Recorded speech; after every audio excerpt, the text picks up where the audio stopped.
മാസ്മരികത, പൊന്നരിവാൾ അമ്പിളിയിൽ കണ്ണറിയുന്നോളി തുടങ്ങിയ ഗാനങ്ങളിലൂടെ അദ്ദേഹം പ്രകടമാക്കുകയും ചെയ്തു.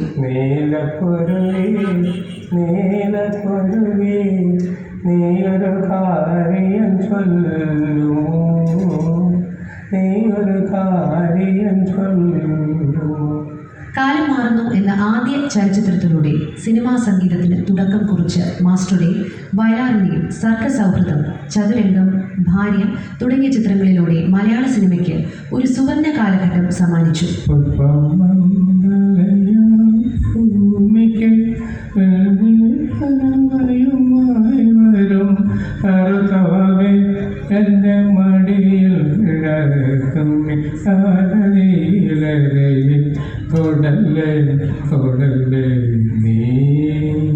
നാടൻ പാട്ടുകളുടെ ഈണവും പാശ്ചാത്യ സംഗീതവും കർണാടക ഹിന്ദുസ്ഥാനി സംഗീതവും ഒന്നിച്ചു ചേർത്ത് വൈവിധ്യമാർന്ന ശൈലി കൊണ്ട് മലയാള ചലച്ചിത്ര ഗാനങ്ങളിൽ ഏറ്റവും കൂടുതൽ രാഗങ്ങൾ ഉപയോഗിച്ചത് ദേവരാജൻ മാസ്റ്റർ തന്നെയായിരിക്കും.